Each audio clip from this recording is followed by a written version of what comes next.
Hello and welcome to the Sky Sports Golf podcast presented by Callaway, a Tuesday edition. So thank you for your patience in waiting an extra day. But that patience will be rewarded because I've got a cracking show for you today. I shall introduce my very special guest in just a moment. Together, we will look back on a fantastic win at Torrey Pines for Ludvig Aberg. That's now 4 wins for European golfers in the last 5 weeks on the PGA Tour.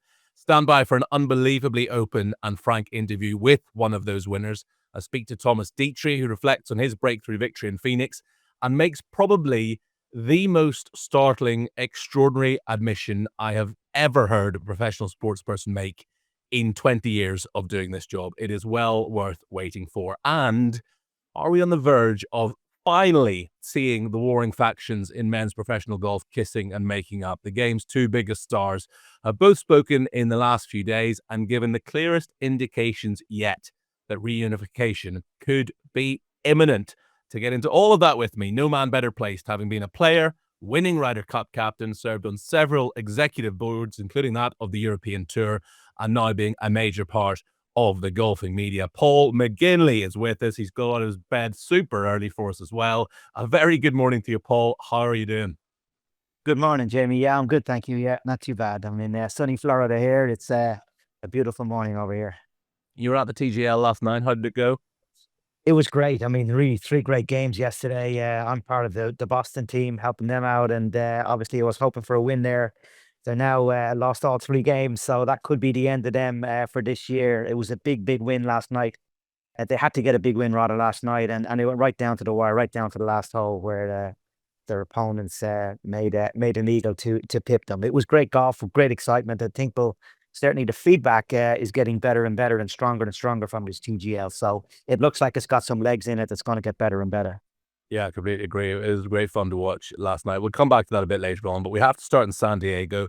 The Genesis Invitational was at Torrey Pines rather than its usual home in Riviera. Ludvig Aberg played his final 6 holes in 4 under par, including birding the last, to win by a shot from Maverick McNeely, who after 11 holes of his final round was on 59 watch. It's Ludvig's second PGA Tour victory, by far the biggest win of his career. That's unless you count beating Scheffler and Koepka 9 and 7 in the Ryder Cup, of course, and it lifts him back to world number 4. It's a blistering back 9 from Aberg. Back in 32. That's the way to win, and it's win number 2 stateside. It needed something special to catch McNeely, and this man came up with it. Paul, we've said this guy is the real deal, plenty, but this time, this win felt significant. His first win against a truly world-class field. Yeah, I think that's it. On a world-class golf course, a US Open venue, Jamie. And, I think Luke used the term when he picked him last year or 2 years ago now for the Ryder Cup in terms of generational talent. They come along every so often. Sergio Garcia was that, Rory McIlroy was that, and it looks like we've unearthed another one in Ludvig. And he's a real quality player. What impresses me most about him, I mean, everybody looks at his golf and his demeanor and everything, and that's wonderful. But what really impresses me about him, Jamie, is how quickly he plays and how, we all know in this game, the mind can intercept and the mind can get in the way. And if you look at and talk to you read any of Bob Rotella's books, that reaction to the target is something mentally that all players strive for and try to get towards. And he certainly got that. It looks like it comes naturally to him. There's only one look and bang, the ball is up in the air. Most players have got 3-4 looks when they address the ball before they take it away. And that's got time for the mind to go round and round and maybe get yourself in trouble. But Ludvig is in very much a reactionary state. So not alone is he a brilliant player and got unbelievable quality in terms of how he hits the golf ball, but it looks like his mental game is exactly where it needs to be too. So the sky's the limit for this guy at this moment in time. But it's not a given, as we know. There's a lot of things that come along in his career to derail him, but it looks like he's something special. If anything sums up Ludvig in microcosm, I think it was his tee shot at the 72nd hole. Needs a birdie to win, nervelessly, like just no nerves at all, hits this drive long, gun barrel straight. Paul, he has that incredibly rare combination of extreme length off the tee, but incredible accuracy off the tee. Not many players have that. It's a recipe for being consistently in top 10s, for a license to print money as well, of course, but very little can go wrong from the positions that he puts himself in off the tee. Yeah, absolutely. And as I say, you put in the package of the mental as well, too, Jamie. And there's a lot of players coming out now who are technically very, very proficient and very good at swinging the golf club. And I think one of the advantages the Swedes have in particular is because the winters are so bad up there, that they spend a lot of time in their younger years working on their technique indoors, while you've got a lot of snow outside, and they perfect a lot of really, really good. Technical stuff before they maybe go to college in America and then kind of harness their skills from there. So he certainly swings the club in a very proficient way. It's Oh, very elegant. He's got an elegant style. Just the way he carries himself, the way he looks. He's not hard on himself. There's a softness in terms of his body language. And also then there's a focus, like I say, in terms of how he plays the game in that reactionary state. It looks like he's got the whole package, but I'm not going to jump to conclusions and say that this guy's going to be the next superstar of the game. It looks that way, but there's so many hurdles that'll come up that he's got to navigate his way through if he's going to realize that talent to be one of the greats of the game. you reminded me of a tweet which I saw over the weekend, which was brought to my attention. I'm not on Twitter, but it was a tweet from Pete Haley. It says, "Ooh, I'm Ludvig Aberg. I hit the ball 1.5 miles. I have perfect skin and a perfect swing. My teeth could blind you every time I smile. I just made multiple millions of dollars for winning a golf tournament. Everything I wear fits me extremely well. Ooh." I mean, he has got it all because he's got the boyish looks and he's just unflappable. He's a nice guy. It must be awful. Well, yeah, I remember when I was a boy, Jamie, reading an article by Lee Trevino. I was only 15 or 16 at the time, and it was one of the golf magazines. And it was a brilliant takedown I've never forgotten. It was a takedown of all the greats, and the title of the article was "What God Has Held Back from the Greats," and it went through everybody you want to talk about in that era. You had your Jack Nicklaus's, Trevino himself, and Arnold Palmer, Ben Hogan, and it went through every single one of them and said, yes, they are great, and yes, they've got all of this, but God held this back from them. So there is something there. We haven't unearthed it yet. It doesn't look like it, but there will be something. Life's not that simple. Life's not a straight line. There's bumps and runs along the way, and there will be challenges he's going to face. I mean, he's already faced some challenges this year with some sickness that he's had, and to bounce back, having lost nearly a stone in weight. From the sickness that he had in San Diego a few weeks ago, and then having to pull out of Pebble Beach, and then come back and win, to have the stamina to win, was quite incredible. That was a serious bounce back from what was a serious illness that took him out of play for a number of weeks and losing a lot of weight. Any of the sports scientists will tell you that that has a big, big toll on the body. And yet for him to come back and win that quality of feel and be as sharp as he was mentally at the end to finish as strongly as he did, shows you again he's got something special. But I'd be hesitant to say he's the full package because nobody yet in the history of the game has had the full package. And look, everything has happened so quickly for him. And do need to remind yourself, he is an old young guy, if you know what I mean. He is 25, and Rory McIlroy, Jordan Spieth had won majors by this stage. But this is only his second full year in the PGA Tour. So he's seeing all these courses for the second time now and seems to be, if last year was a chance to see the courses for the first time and kind of get to know them, you still have to pinch yourself that last year was his first year of playing all the majors for the first time as well. In his very first major, he goes and finishes second at the Masters to Scotty Scheffler at Augusta. So you'd think when that rolls around in a couple of months' time as well, having known the course, having got 4 rounds at the Masters under his belt last year, he's got to be in with a real shout there as well. Yeah, and he is, and the big thing for me, as I say, is that he doesn't overthink it, Jamie. And he looks like he has got that strong ambition and engine behind him internally in terms of driving forward and winning those major championships. So he looks like the full package. But I go back to it again. There will be challenges that will come his way, but he looks like the full package. And technically, he swings the club great mentally, as I say. I remember way back 2 years ago, just before, so the January of the Ryder Cup that he made. We were over in Abu Dhabi at the old Semi Trophy. It was called a Hero Cup, and we're trying to unearth these junior players, and we did. Half of the team ended up coming from playing that Hero Cup, and I remember at the end. We sat down for a meeting, and Eduardo Molinari, who's our stats guy, went through all the stats of all the players for that week and where they were and what to look for and kind of summation of where everybody was. And he finished the meeting by saying, "Look, there's a young kid at college in America. And if he's half as good as the stats that I'm seeing when he turns pro, don't dismiss him." And we said, "Well, when did he turn a pro?" "Well, he's probably going to turn pro in May when he graduates." And so you're thinking you're going to graduate in May? He's going to play a Ryder Cup in September? Is like no chance. And he says, "Well, his stats have been unbelievable. I've been following him really closely." And, he was nurtured from there. That put him on Luke's radar. Luke nurtured him. We got him into some European events.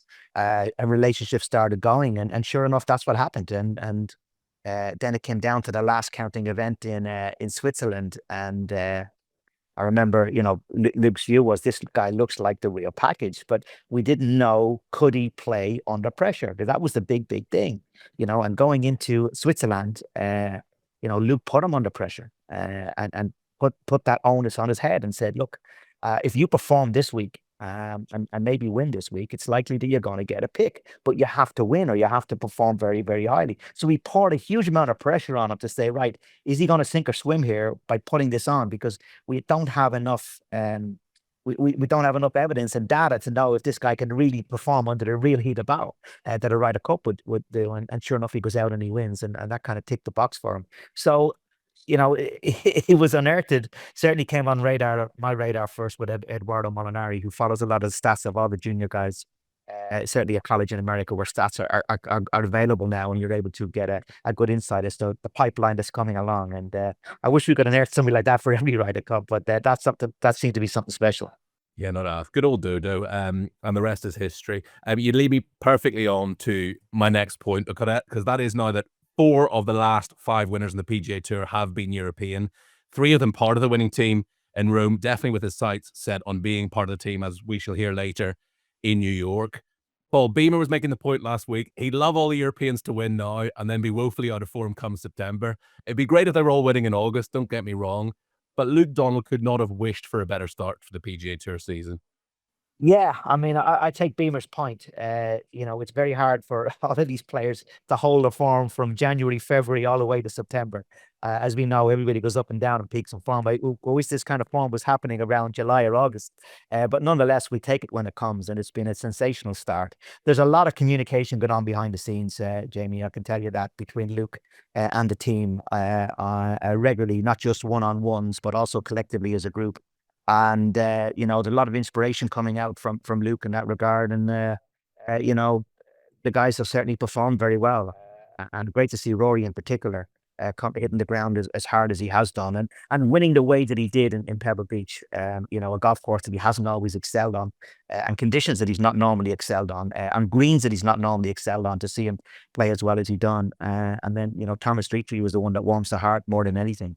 And he's gone from being off the radar now to being on the radar and potentially Ryder Cup player. But he's got to have a very strong summer from here. One win is not going to get him on the team. It's got to be a strong summer from him going on if he's going to make it. But it's what I see as well. My own experience of being not just involved in Ryder Cups and playing, but peer pressure is a big, big deal. And the groups that you hang around with. And when you see somebody in your group, like a European winning, it sometimes incentivizes other people, and you push, and within that group, there's a competitiveness, although you're all friends. And I think there's a little bit of that going on, and hopefully they can keep pushing each other, and more guys are going to come to the party as well too. We're seeing Tommy Fleetwood come back now with a good bit of form last week too on a strong golf course. And, he's ready for a big win over here in America. His game is certainly good enough, and just a little bit more confidence. And he'll get over the line soon too, hopefully. Yeah, I just wanted to give Tommy actually a shout out. As you said, the tie for 5th that lifts him into the world's top 10. He hasn't been any lower than 22nd for the last 12 consecutive tournaments. That stretches us all the way back to the Olympics. A model of consistency, as you said, hasn't got that big win yet, but you feel it's coming. So yeah, congratulations to Tommy as well, who's playing some fine golf at the moment. But Paul, you mentioned Thomas Detry, and we're going to move on here from a man who could well be alongside Ludvig SL on that European Ryder Cup team at Bethpage. Thomas Detry has always been insanely talented, seemingly had everything it takes to be a top player, but for years he'd been plagued by self-doubt. His first win in Phoenix, by 7 shots no less, could well be a moment which proves to open the floodgates. I spoke to him about what that breakthrough win could mean for him going forward, and about his hopes for this season and beyond. Plus, stand by for one of the most extraordinary admissions you will ever hear a professional sportsman make. Thomas, first of all, enormous congratulations. A PGA Tour winner at last. Was the overwhelming emotion joy or relief, or perhaps a bit of both? Just, like I was talking with my caddy, Lee Warren, yesterday morning. It was like, oh, did you enjoy? And I was like, no, we didn't enjoy it. We just enjoyed obviously the last hole was incredible with the family. That's one of the best feeling. But the whole day it's a long day. It's intense. The pressure is high. Although I felt pretty comfortable out there, but still, like, it's just a constant grind of like just keeping your head down and stay present and don't get ahead of yourself, and like focus on every single tee shot, because the course is gettable, but there's many bogeys opportunities as well. Like there's trouble as well with water everywhere on 11, on 12. You got to be careful on 15 as well. There's many dangerous tee shots. So it was a lot of grinding and a big sense of relief when I after that tee shot on 16, I'd say. After 16, I felt pretty good. That one must have felt pretty good. Because look, I mean, it obviously had become a thing that so often you got yourselves into these good positions on a Sunday and for whatever reason didn't quite get over the line. Can you, I suppose, try to describe how that manifested itself on Sunday afternoons? On a Sunday afternoon, did you feel yourself tense up? Did you feel yourself, talking to yourself more often, beginning to overthink?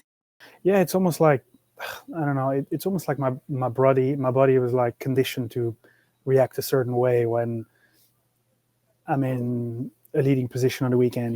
Sometimes I get a bit nervous, I don't sleep as well, and there's no reason. Like I should try to approach every single Saturday just like a Thursday. Why am I playing great on Thursday and Friday and not on the weekend? So just kind of trying to trick my brain through different methods of getting better at dealing with the emotions and being like, okay, like it's a Sunday, I'm in position, but just trick your brain and trick your body into believing that it's just a Thursday. There's not much on the line on Thursday.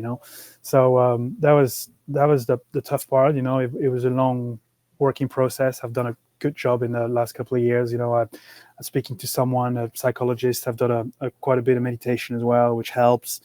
I feel like it's kind of the puzzle kind of came together last week, and it all worked, it all clicked, and it's just amazing. Was there a moment over those last 2 years, perhaps before that, when you genuinely thought, I'm never going to win. I'm never going to win a tournament? I mean, I'm not going to lie. Like I had feelings. Like it sounds very weird what I'm going to say right now, but I've had times where literally when I was making birdies on a Friday, where I was just thinking, I don't want to make birdies. I don't want to put myself in this situation and fail again. That's kind of sometimes what I had going through my mind sometimes, which is a pretty horrible thing to think of, because you're out there playing well and you're like, here we go. I'm going to be in contention again on Saturday or Sunday, and I don't like being in contention because I'm going to fail. So thoughts like that are horrendous and they should never happen. But we're all human, and it's human nature to, in a way, be like that a little bit. So and I feel like I kind of had to overcome that, and last week was definitely, I still feel like I have to battle that. Like some players, obviously, it all comes easier to some players, but I feel like to me, it was a bit more hard work, and all the hard work paid off. And your coach Sharon was telling us there was a moment when you actually sort of vocalized it, when as soon as you admitted that you were fine, actually, if you didn't win, you were just happy with being a world-class golfer, which you are. And that was maybe the moment when things started to turn for you? Yeah. Well, you got to think of the fact that, it's not easy to, like, being in possession, putting yourself in position is already really hard. And the fact that I'm almost blessed and lucky to be in position every week, not every week, but a lot. Just put myself in position a lot, which is some guys never do it. Some guys only put themselves in position to win in contention only once or twice a year. Like to me, it happens much more often. So that's already something very positive to look at and to believe that my game is actually pretty good. So yeah, all I had to do is trust it. And Jerome has been so helpful to me. I've been able to be very open to him, and I've been able to tell him my feelings, that sometimes I just don't quite feel comfortable on some days. I don't feel heavy arms, not quite in full possession of my mind in my game, which is very annoying because you want to do well, but you feel like you kind of something is holding you back, and being able to vocalize it and be open about it is really, really helpful. I'll tell you what also is pretty cool. To be the first ever person from your country to achieve something That has to be the coolest feeling. That can never be taken away. The history books will always say that the first Belgian to win in the PGA Tour was Thomas Detry, and that's pretty cool. Yeah, I mean, it's insane. You know, we've had to obviously Colstarts and Peters, Thomas Peters. They've all had amazing achievements. They've both won. Nico won 3 or 4 times. Thomas 6 times. Ryder Cuppers. So I felt like it was my turn to put a little statement for Belgium out there, and being the first one to win out here on such a big stage. I mean, that tournament. Sometimes forget how big that tournament is. You know, it's not obviously not a major, but it's up there with one of the top events on the PGA Tour and in the world. So.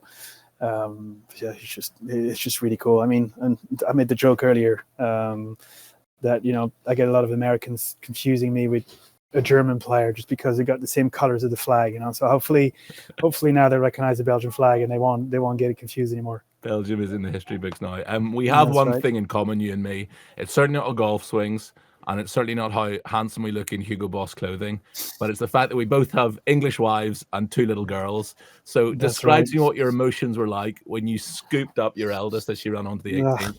It's just so much fun. You know, I spotted them like through the crowd while I was waiting to hit my putt. I think Nikolai still had to hit his putt. So I spotted them and I was like, oh, cool. I didn't actually know if they were going to come or not because they were in daycare. But yeah, it's just so cool. I've revisioned all these videos a million times the last 2 days of my 2 little girls. I mean, I can't believe how cute they are. And my wife was there. I mean, she's part of the process as well. She's helped me so much. And it's kind of the family adventure, you know. We pretty much live out of a suitcase for 5 months of the year. And it's not easy with 2 babies, but we grind through it, through the highs and lows of it. And that was one of the very, very highs on Sunday. And somebody else who's been a big part of the process, and you've already sort of name-checked him, is my good pal Lee Warren, your caddy. Jerome was telling us that he's always chatting to you, trying to take your mind off the next shot, and chats to you a lot about football a lot of the time as well. So I have to ask you... He talks too much. How bored are you hearing about just how well Nottingham Forest are doing this season? Just, you know what?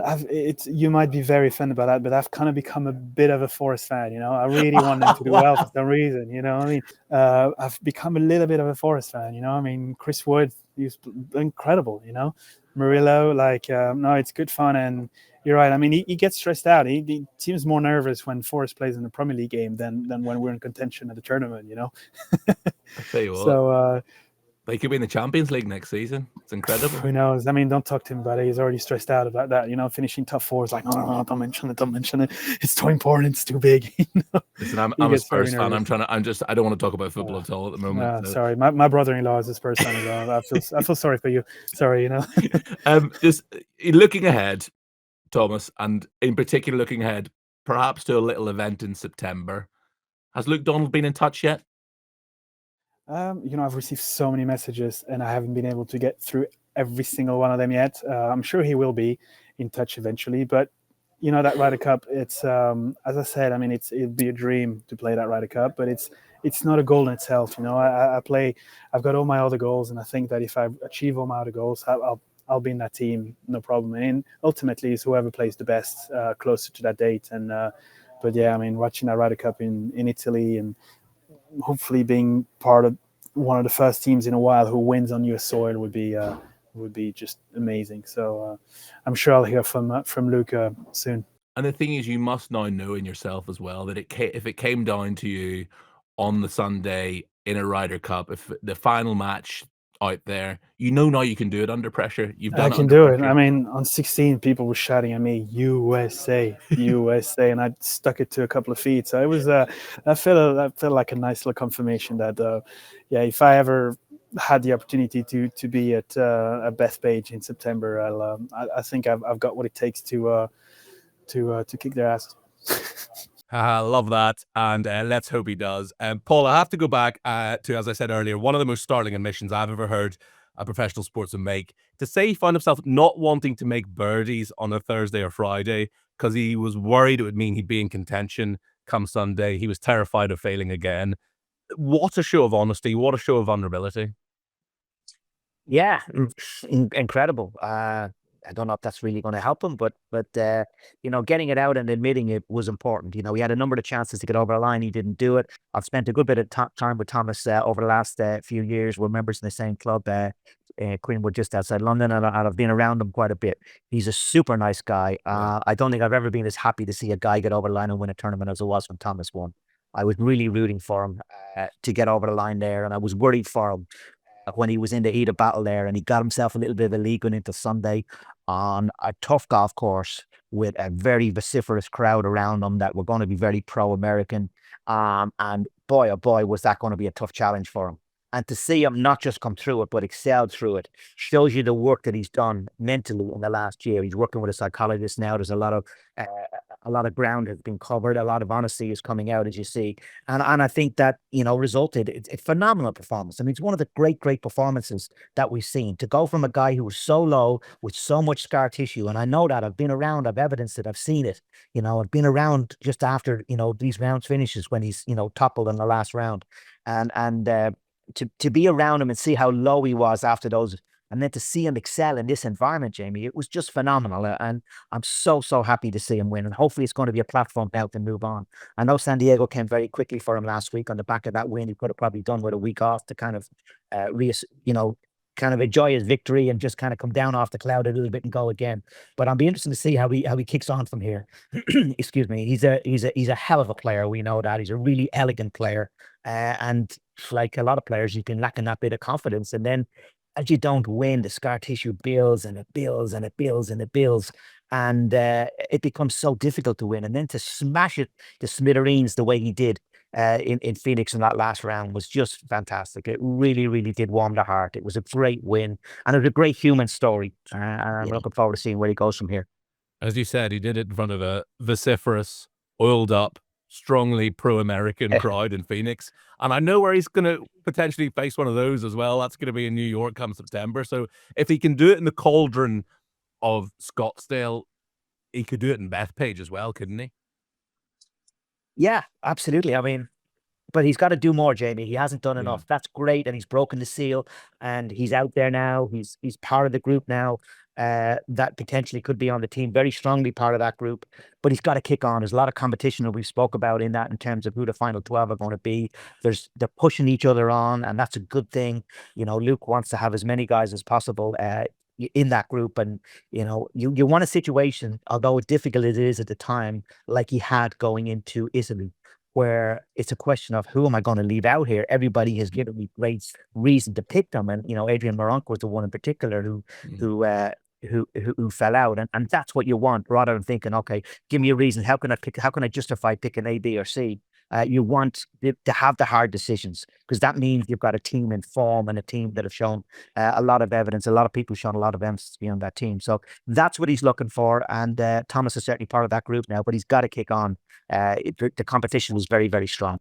Yeah, absolutely. Well, look, as you said, a great human story. He is one of the good guys. I think so many people were pleased for him. So congratulations to Thomas. And I really enjoyed that interview. We're going to take a quick break there. When we come back, we're going to discuss how we could potentially be on the verge of the game finally coming back together after some encouraging words from the two biggest names in the game, Rory and Tiger.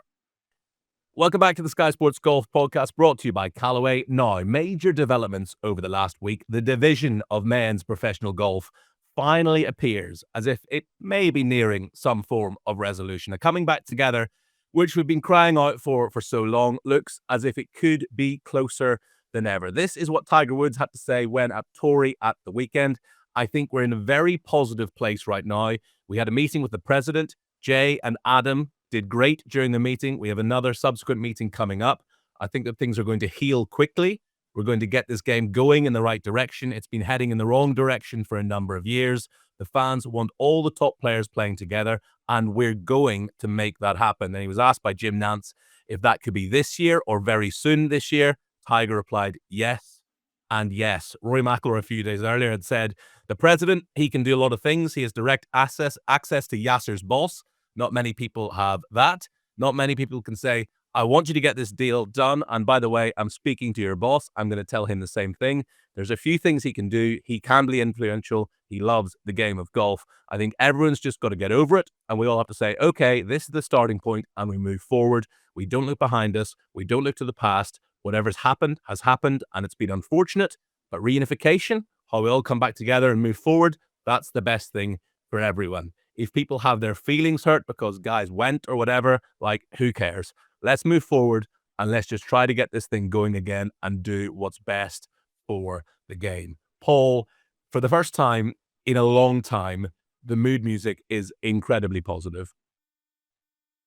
Yeah, it seems to be. I wouldn't say incredibly though. I think I think there's going to be walking here before they start running together. I think there could well be some kind of an announcement where there will be a higher level of engagement between the two groups, whether that be just financially through PGA Tour Enterprises.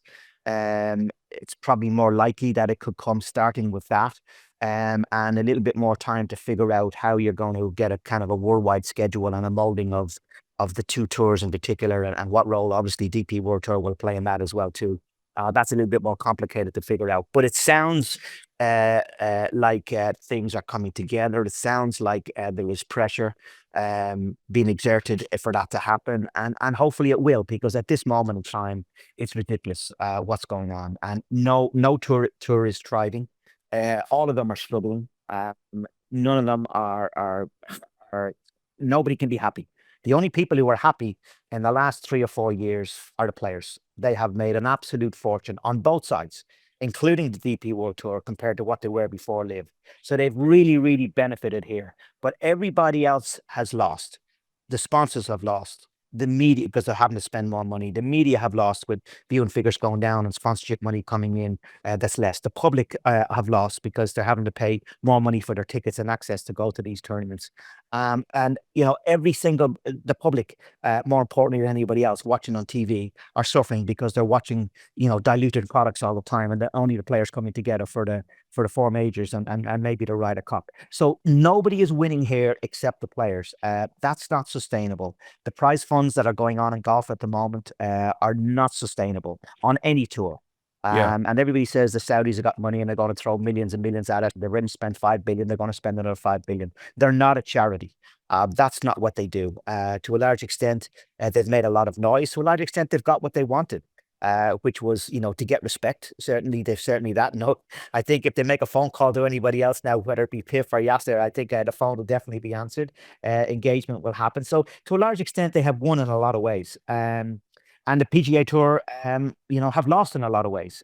And there's certainly a time now for everything to come together. And obviously the DP World Tour, I'm really concerned about the DP World Tour being a big part of that and getting the respect that we need to be part of what could be a worldwide schedule. But I think we're a long way away from molding a schedule together, Jamie, and I'll be a bit cautious in that regard. But I wouldn't be surprised at the same time to see some kind of announcement that would involve SSG, that would involve PGA Tour Enterprises, which is the for-profit element, and maybe PIF being involved in that too, as a prelude to maybe something down the road where the schedules are molded together in terms of the tours. There's a lot of strands I want to revisit there, Paul, but I'll come to them each one by one. To your point about the players are the only ones really winning at the moment, just to remind people, at the weekend, Ludvig Aberg won $4 million for winning at Torrey. Joaquin Niemann won $4 million for winning LIV Adelaide. You're talking about an obscene amount of money. I personally, I don't know about you. Well, I think I do know about you. I'm not engaged or drawn in by or excited by watching exceedingly rich men get richer. Maybe others are. In the US, their culture is kind of underpinned by chasing the American dream and what have you. It's much more vulgar to talk about money over here. But that is, as you said, an unsustainable amount of money for a sport that anyone listening to this podcast, loves, but is, let's make no doubt about it, a niche sport, which is fighting for its eyeballs and column inches like any other. And it just can't carry on this way. Yeah, absolutely. And the PGA Tour players have got leverage with a competitor being on the pitch, and they've exercised that leverage to get more money from the PGA Tour. I think it collided as well with a new TV contract that was huge, just been signed. As LIV came on side and started to become a thing, the PGA Tour also signed a new TV contract. People forget about that. That put them into the huge figures in terms of what money was going to be coming in every year. And the PGA Tour have been raiding that pot in order to increase the prize funds, but it's not sustainable. If you think about, the viewing figures for, let's just give you a context of it. They're working outside and paying money outside of what the business model is producing. That's the basic thing. And when you've got viewing figures for a PGA Tour event, even a big one like a signature event last week, you maybe might hit 3 million people. And then you look at who the top player last year, Scotty Scheffler, made. What did he make? 83 million or something dollars. That's just in prize monies last year. He made something like that, and if you put his endorsement on top of it, he probably topped 100 million. But his prize monies were about 83 million for playing golf last year. And you look at the viewing figures of about 3 million coming in for that. And then you look at the NFL, and you look at the hundreds of millions that would watch that, and how big that is. And then you compare Patrick Mahomes, the top quarterback. He gets paid about 40, maybe $45 million a year, which is half of what Scotty Scheffler did. Whereas their few figures are this size, and golf's is this size. And now I know the demographics are somewhat different, but still, that's not sustainable. There's no business can keep on doing that. So there's got to be a correction somehow. And it's not good for the tour to have to reach as much as they are in order to pay these prize funds, and kind of rate the piggy bank in order to do it, because it's important that the tour's been around for 50 years, the PGA Tour and the European Tour, and it's important for them to be a sustainable model going forward. So nobody is winning here, as I say, and that's why some kind of a deal has to happen. Look, we're spitballing here, Paul, because none of us know what reunification will look like. But what is the ideal? What is the ideal future going forward? Is it a world tour with a PGA Tour and a DP World Tour feeding into that? Where does LIV sit in that? What ideally would you like to see? The players need to have less power. Obviously, they need to be told, look, you're playing here, there, and there. You don't get to decide where you play anymore. But how does all that happen, and what does the future look like? Well, I mean, that's such a difficult question, Jamie. In principle, I certainly want to see the European Tour being a part of what a world schedule will be going forward. I think the PGA Tour will continue pretty much in its form. It's for 50 years. It's been going. A lot of these tournaments are well established in cities. They get very well supported. But again, it needs stronger fields for a lot of them. The one thing that I've been saying for a number of years, and I'll say this against what I did when I was a player, because I think the business model has changed. Golf as a business has radically changed. We're competing now, not just in a niche sport. We're competing against the NFL. We're competing against the Premier League. We're competing against tennis. We're competing against other sports. And one of the things that I would like to see change, and it's one of the things that I think that LIV have got absolutely right, is contracting players. Yeah. And this idea of independent trade, or where the players pick and choose when and where they want to play. There's no other sport that thrives where that happens. People talk about the Formula One model. We want to follow the Formula One model. Yeah, but tell me when a driver ever misses a race.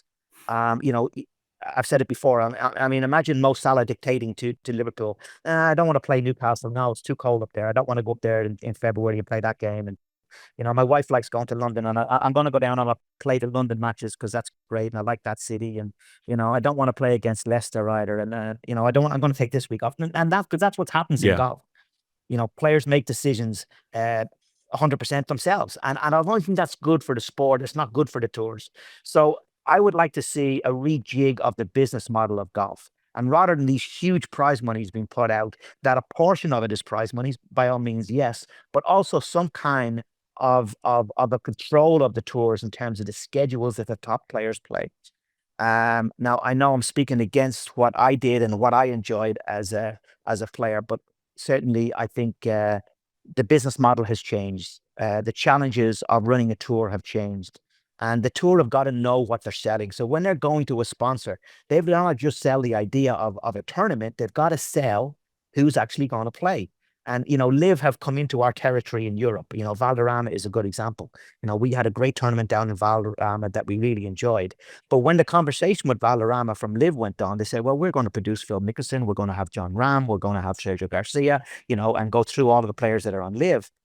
And then the the DP World Tour are coming in going, well, we're not really, and we might have John Rahm, but we're not sure yet. That was before he went to LIV, but we're not sure. We can't really tell you who we're going to get. So if you're Valderrama making that decision, and you want to put on a real top-level tournament, and on one side, you're being told who's exactly going to play, and the other side, it's wishy-washy, well, then it's an easy decision before you even go down to financials of it. So that's not good for the business of professional golf. And I think that principle has to change. And I have no problem the players getting paid contracts, and a lot of them will get paid sizable contracts.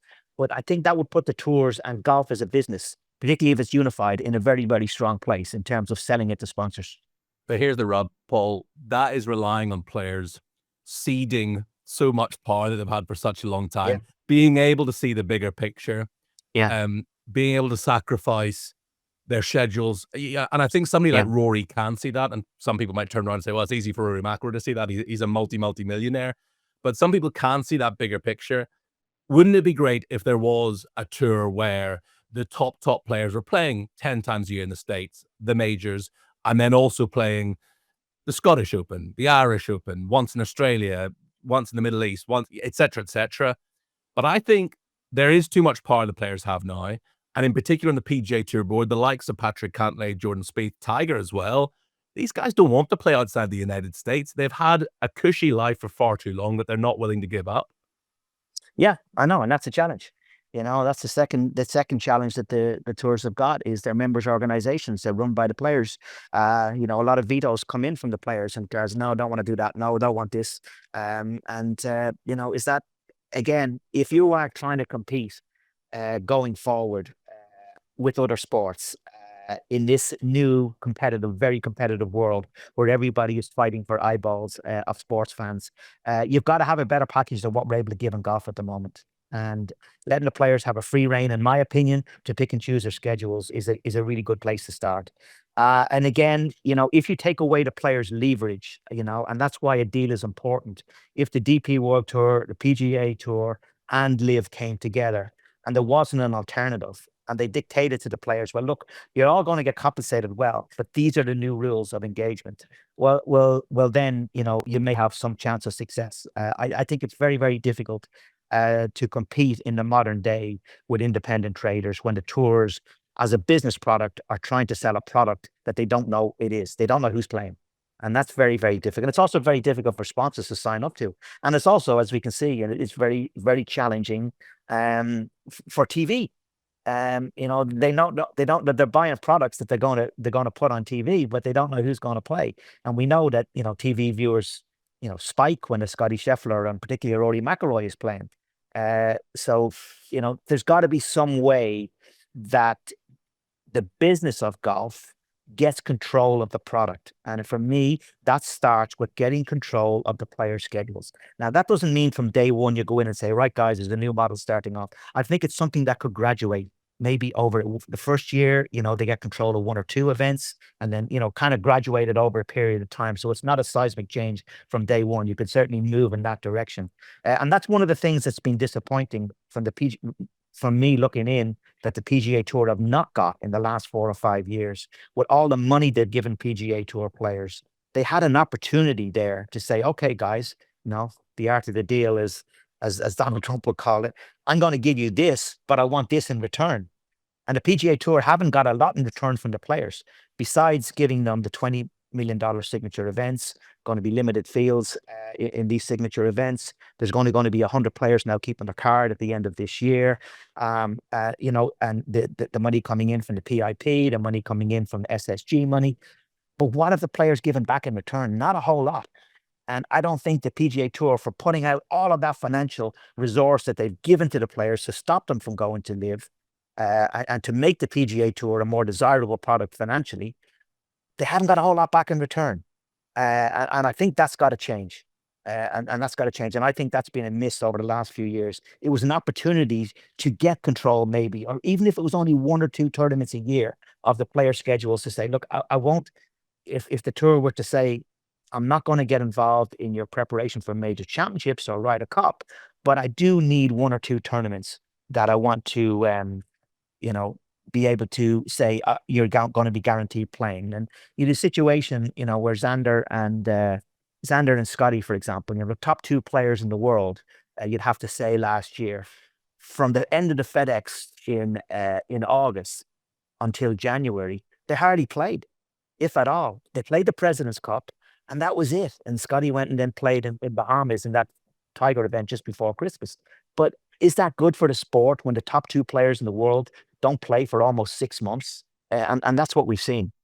Yeah. Yeah, look, obviously there's been a lot more talking to be done over the coming months, perhaps years. But finally, for once, a bit of positive news, I think, last week. We're not a political podcast. People will have their opinions on Donald Trump. I'm not about to give mine. But this does seem like an area where he can actually facilitate and perhaps expedite something. One other bit of news, and it is kind of related to everything we've just been talking about, but for the first time since 2017 now, Paul, Jon Rahm is outside the world's top 50. We know why. He's not earning world ranking points on LIV, but you look at something like Tyrrell Hatton, who left for LIV at the same time, and he is still in the world's top 10. He's not outside the top 50. We all know that Jon Rahm is one of the best 50 golfers in the world, but just that is quite glaring when you see that. Yeah, I mean, you take the world ranking with a pinch of salt. I certainly do. I don't even look at them, to be honest, anymore. I look at them when I'm doing my research to see what kind of form players have had. Yeah. Who are playing on the main old established tours. But I don't really relate it. You very rarely hear me in commentary rate, oh, he's number 4 in the world, or, just 7 out of the top 10 players in the world playing this week, because I don't think it's really relatable. There's no doubt that a lot of those LIV players would be in the top 50, certainly, and then the top 25, and in the top, maybe in the top 5 as well. So it's not really relatable. But John knew the consequences when he went. John took obviously a lot of money to go when he did, and he knew that his world ranking was probably going to plummet. Tyrrell Hatton has played more golf on the DP World Tour than John has done, but nonetheless, John has agreed to play his minimum number of number of tournaments in order to be available for Ryder Cup. So we obviously welcome that. But he hasn't gone a whole hog in terms of playing Europe the way that Tyrrell has done. And then, of course, when Tyrrell has played, he's played phenomenally well. It's been a phenomenal run of success that he's had, certainly in the last 12 months in terms of playing on the DP World, last 6 months going in the DP World Tour. So, yeah, I mean, are they irrelevant? No, they're not fully irrelevant, but I take everything with a pinch of salt, and I don't really pay a lot of attention to them anymore, except when I'm doing some research. Just finally, before I let you go, Paul, because I know you're a busy man, I did say we'd pop back to the TGL and just reflect on how much of a success it's been so far. And I remember saying after the very first opening night, the success of TGL relies on players really leaning into it, wanting to show their personality, wanting to have a bit of fun, a bit of banter with the opposition. I think we saw that last night. I think Wyndham Clark in particular has come into his own as somebody who loves to say what he thinks and get under the skin of the opposition. But the players are really buying into this, and I think that's what's great to see. Yeah, it's very, very professionally run, Jamie. I work as an ambassador for the Boston Common team, and I've been hugely impressed in how it's run. I think there's certainly some teething issues that, in year one, you would expect all of that. But when you go to the events, and I keep saying to people, when you go to the events, I had 5 guests there last night coming along, and I promised them, I said, you've watched it on TV, but when you go there, it'll be a better experience. And they all came away on a high. They thought it was great. They really enjoyed it. So I don't think it's the finished product. I think there's more work to be done on it. But it is a kind of a leap of faith for traditionals to look at that. But it is something that sits in on a Tuesday night and a Monday night, early in the season, when there's not a lot of other sport going on over here in America. They've got it on the ESPN, which has got a huge viewership. So I think you've got to keep an open mind to it. Certainly, the feedback has been pretty positive on it.